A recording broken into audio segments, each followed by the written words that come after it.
Don't just live for tomorrow, or just live in yesterday. Just be glad for all you have that's in today. And though you've come through many obstacles. Hey everyone, Connie here, and welcome to my blind reaction to Doom Patrol, Season 2, Episode 4. So, yeah, big break there, right? Well, for those who didn't hear via other videos and stuff, basically, the Ghost and Molly McGee went on a very sudden hiatus that just came out of nowhere. It was not expected. It was, at least, I had not seen it talked about anywhere that it was going to happen. The show had only been back for 5 episodes, so why would I think there was going to be another hiatus? So because of that, though,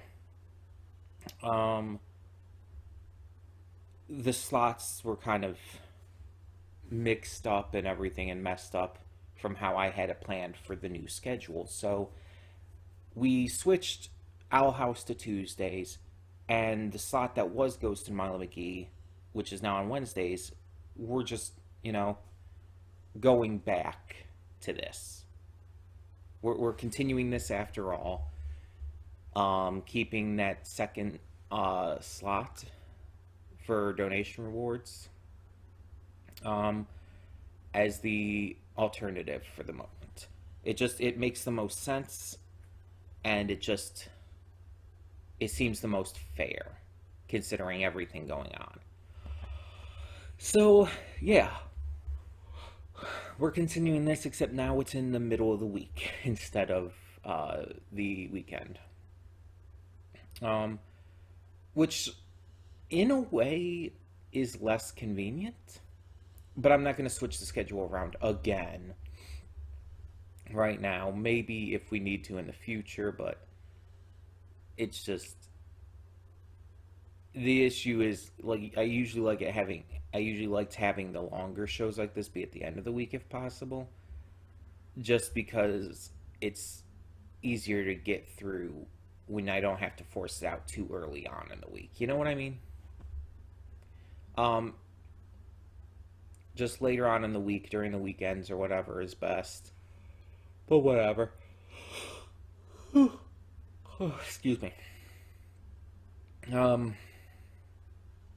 Didn't really have a better way to work this, honestly. I didn't want to switch around too much else, so. But either way, yeah, we're going to continue. Last time we got Red Jack and butterflies and torture and shit, and Larry just really realizing how much he truly does love Rita. Not in a romantic sense, but in a very much friendship sense. They almost kind of rely on each other.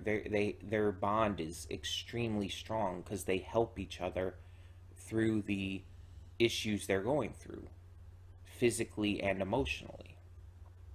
That's a good friend. And we see how much he appreciates it when he just goes in to hug her. Cliff is having to deal with some issues as well. He went to see his daughter, introduced himself to her and all, but yeah, she didn't seem to fully believe him and called the cops on him, so that's fun. And Jane is being taken over. Jane has been trying to push back the other alters of her personality for a while now, using these drugs she got, and now they're trying to take over because they feel, well, slighted by her. They want control, and in their eyes, the one in charge should be automatically putting them above everyone else. And basically, they want Jane to completely leave the mansion, the manor, and everyone there, which Jane doesn't want to do. So, yeah. Jane even refers to them as her family, as fucked up and battered as they are. So, I don't know what the intent of the creators of the show are. I don't know how this connects to the comics either, because the comics are done differently with this, with Doom Patrol, but I'm just genuinely kind of curious if the intent here was to try and make us unsure of what side to pick, like to see both sides. Because if that was the case, they failed. Because honestly, Jane, her side of this is the only right side to pick. The alters are being extremely toxic and honestly causing more harm than they probably realize. They're the ones who are pushing Jane to, well, push them away. Jane is perfectly right for what she wants to do here. And it's just, there is no two sides to this argument.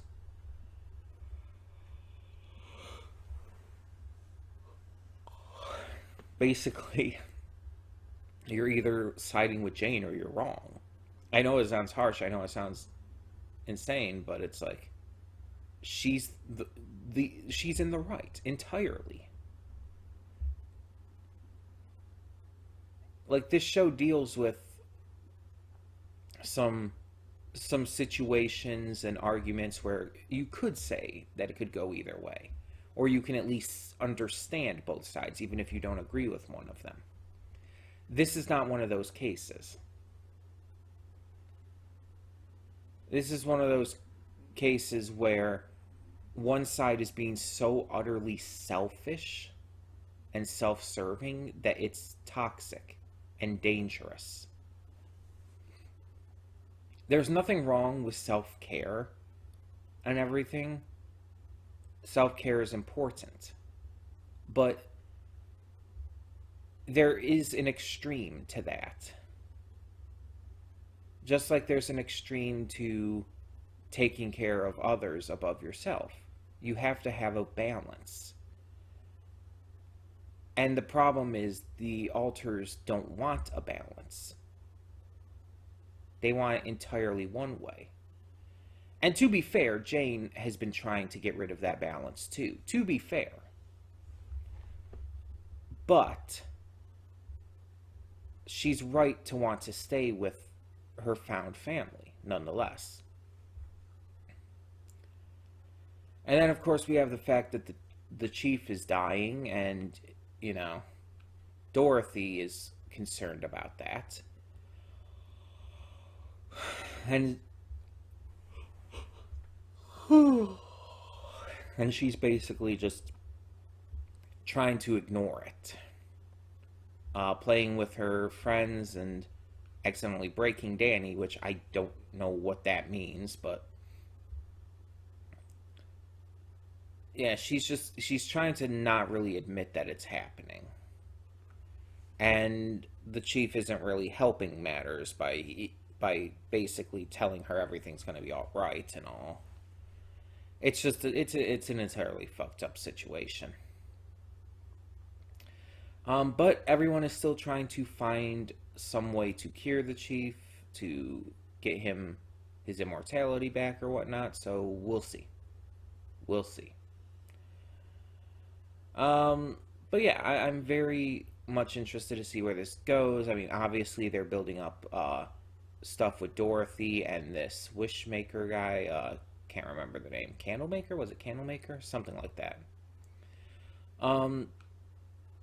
They're building up stuff with Niles and his mortality and everything.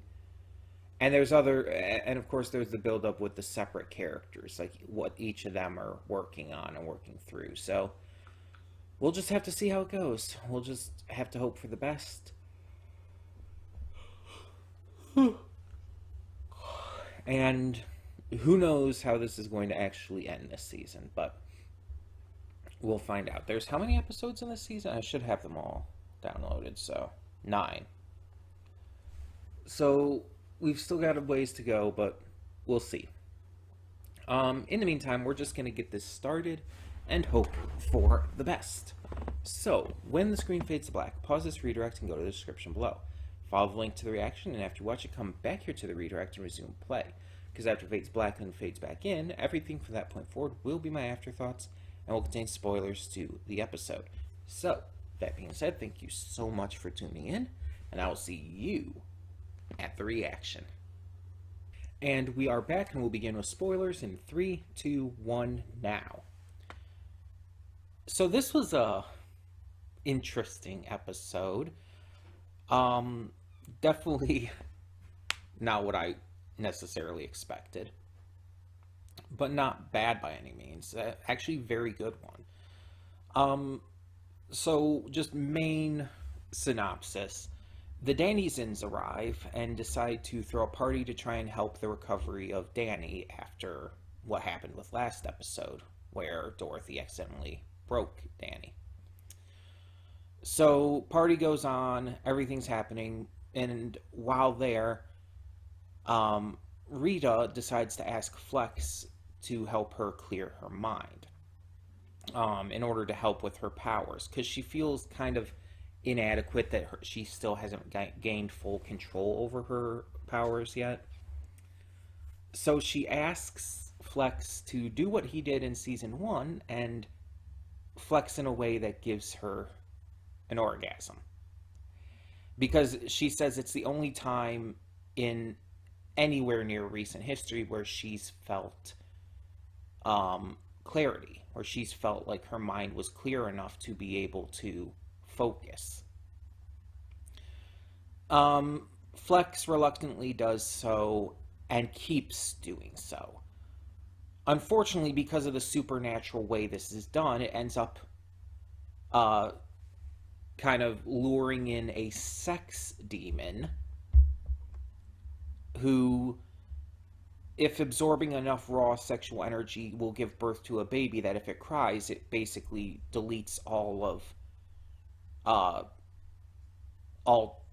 children, all basically non-adults in the world, and turns the world into a hedonistic orgy, practically. Which is like, okay, like, sex is cool and all, but not necessarily to that level. That's a bit much. So, the sex men, which is the dumbest pun, they come in. Apparently they're old friends of Niles, which isn't really a surprise. And they're there to basically, stop this from happening. And with the help from Hammerhead, they do. And during all this, there's a couple other little things going on. Larry is feeling a lot of pains and troubles during all of this. Cliff ends up getting high with some help from Niles and just goes nuts and parties. Ends up partying with the demon at one point. And Rita, during all of this, while she's doing the orgasms, is remembering her past. Specifically when she ended up finding out her mother was having sex to get her parts. And it's like, and also remembering the kind of abusive, terrible things her mother would say to her, which she ended up saying to Dorothy at the end, which I don't like and really actually pissed me off. Partially because I just love Dorothy so much, but also because I hate the cycle of abuse that kind of perpetuated. And it's probably one of the only times I've actually gotten legitimately mad at Rita. Like, I understand she's worn out. I understand that she's dealing with a lot of shit that's been blocking up her mind and everything, but I'm sorry. Fuck her for saying that to Dorothy. That's not okay. That is not okay. Vic is back. He's returned from Detroit, ready to continue being part of the group and everything, having cleared his mind and everything. And hopefully, we get more with his relationship going on there. Like it's mentioned in this episode, but I actually want to see it continue. I don't want to see it just end there. Um, and there's even some hints of what could possibly happen going forward with Cliff's relationship after he basically, thanks to Larry, kind of realizes that he's the shithole, not his daughter. That it's not her fault, that it's his for being not the best parent. So, yeah, there's that. um, and of course, you have to mention Best Girl, Morally Corrupt. Um, I'll be honest here. The reason I didn't give as big of a reaction to her return here is because I knew it was going to happen. I knew she returned. I didn't know the context of when or how, but I did know she returned. So it wasn't as much of a surprise to me. Honestly, Flex was more of a surprise to me. I guess I expected him a lot less to return. But yeah, because I did know that she returned at some point, I did hear about it. It wasn't a shock. It was cool. It was awesome. Again, but yeah, you get it. So she is easily my favorite part of this episode.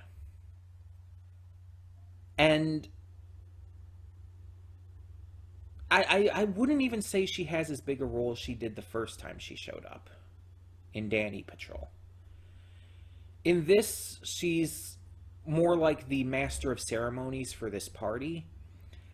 And her only really big moment is when she's talking to Vic in there. Like the rest of the time are like these little cool moments where she like does get to shine, but the only moment where she really like truly is the focus and everything is that one scene where she's talking to Vic and gives that impassioned speech about everything that is still wrong with the world and everything. How the world is still, in this day and age, not as accepting as it needs to be. And it's like, it's this kind of shit that makes me love her character, but also this show. Like, this show makes a very strong point about siding with the outcasts. It's kind of the point of the series. It makes a very strong point about siding with people who are disenfranchised, who are treated like shit by society.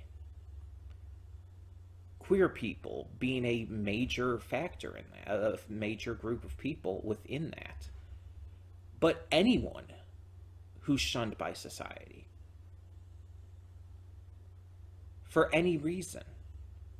The queer aspect does just connect with me personally because, you know, queer. I am. Pansexual, trans girl, all of that shit. It's like, yeah, of course that's going to connect with me. And the series has been great with that from the start, like with Larry.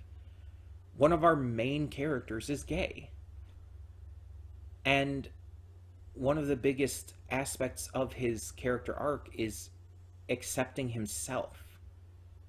Even when he's lived a life where people have not done so and he's had to hide who he was. And in this episode, it gets kind of to the root of the problem. As Maura says, these people can't stand that we're human. That we breathe the same air, walk the same streets as they do. It's self-hatred when you get down to it. It's internalized hatred. They don't believe that we deserve to be seen as the same as them, even though we just are. We're human just like them, and they can't stand that. That's the problem. They're so afraid of someone who's different that they don't realize the irony of the fact that they're hating themselves in the same breath. It's horrible. But like the Dannyzens by the end of this episode, we need to get out there and spread messages of love and acceptance for all.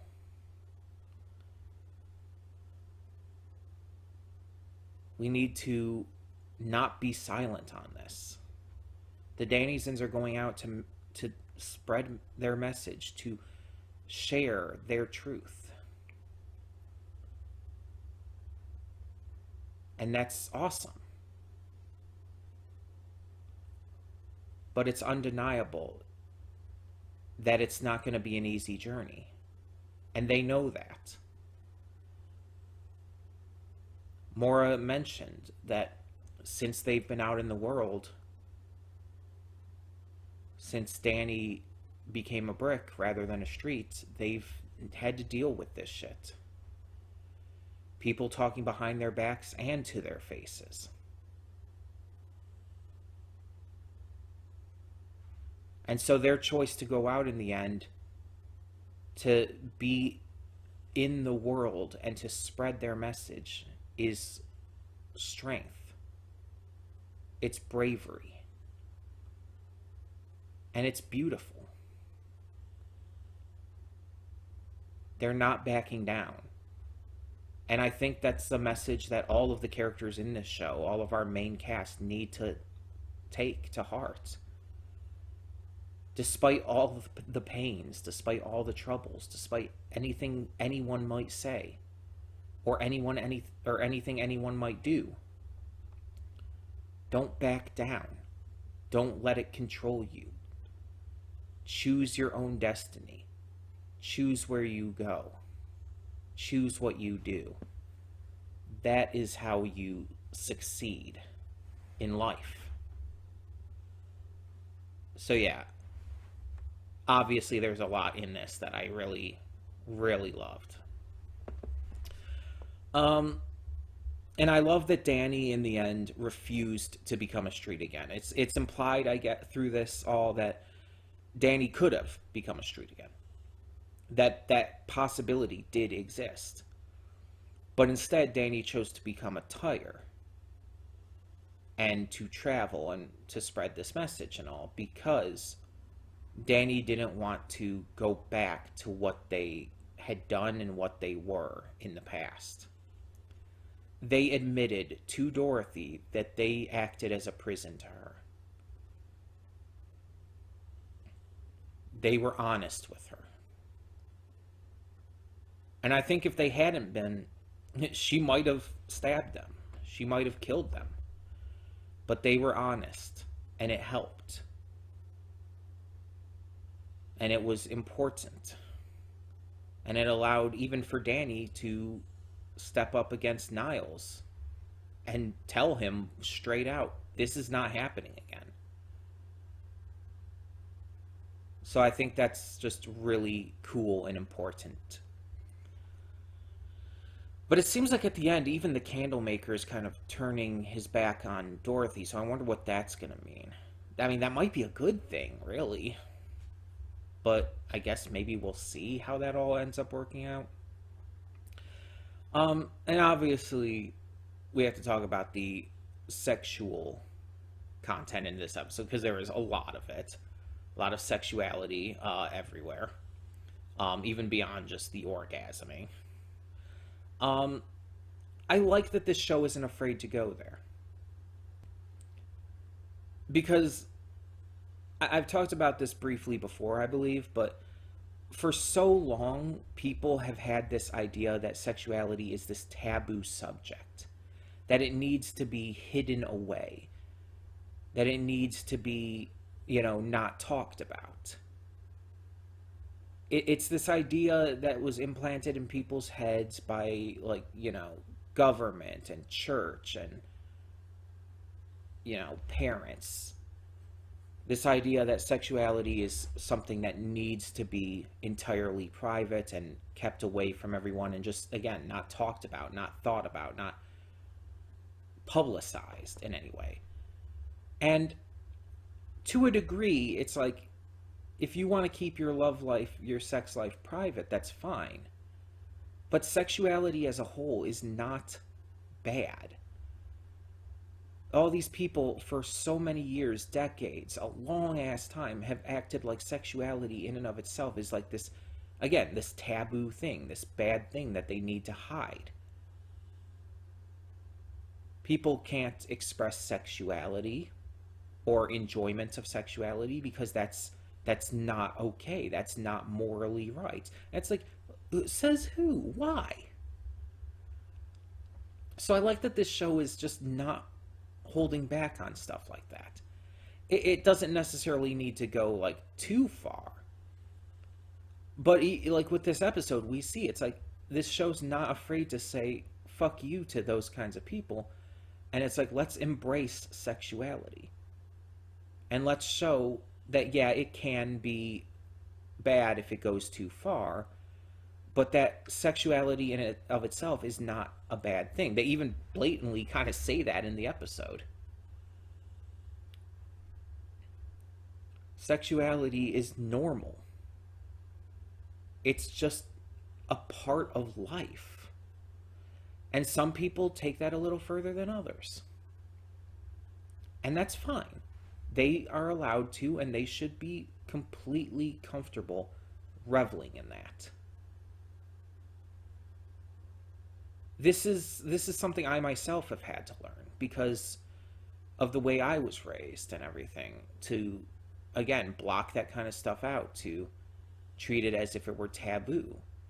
And this kind of thinking and so on hurt my emotional state and my sense of self to such a degree that it made me think I had to be asexual,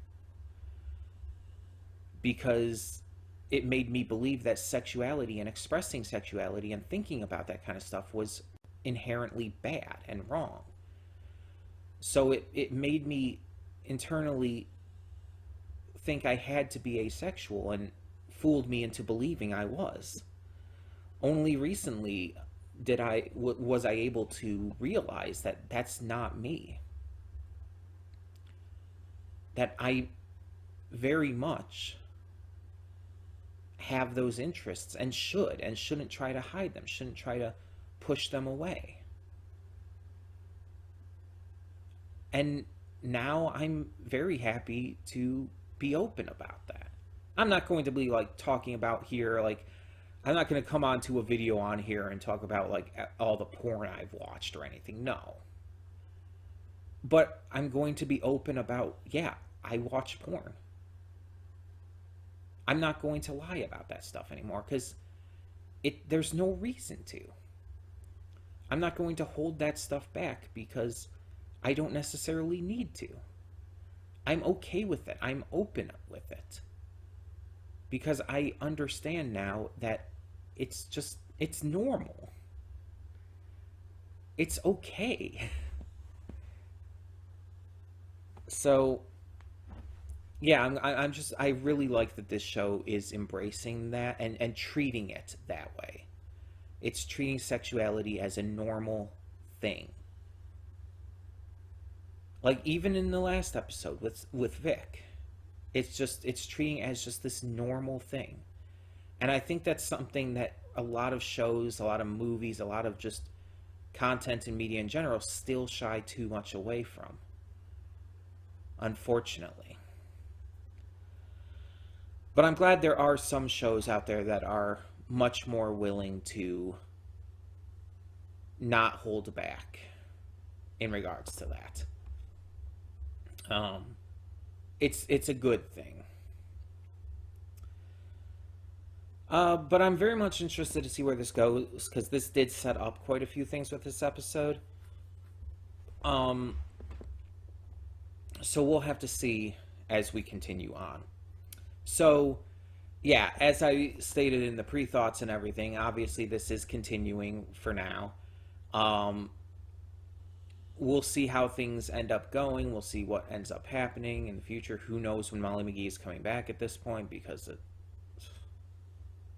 is back for like a month and then it went away again, which is stupid. And either way, we'll definitely still get through this season because I still enjoy the show, obviously. Um, it's just I wasn't really ready to be back to it yet. I was expecting to not be back to it for a little bit, and so the fact that we came back to it so suddenly and quickly, it's just like, oh, okay. And I think part of that is just because of the length, with them being hour-long episodes and everything. It's just Chucky is one thing because Chucky is just constantly moving forward and entertaining, and it just seems to be faster paced, which helps that.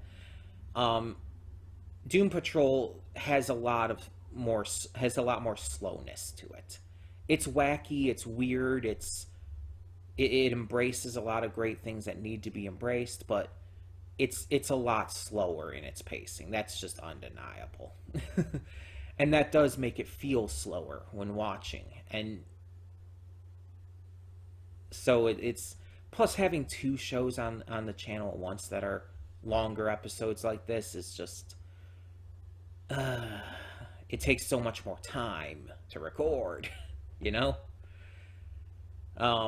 It's fine though. It's fine. I'm just bitching because I can. um we'll figure it out. If we do need to end up switching places, at some point, like if I do feel like this at this point would just be better on the weekend and go back to that, we will. But for now, it will still be on Wednesdays. I'll just have to deal with it. Um, but either way, tell me in the comments below what you thought of this episode of Doom Patrol Season 2, and thank you so much for tuning in. For now, I'm Connie, and I'm signing off. See y'all next time.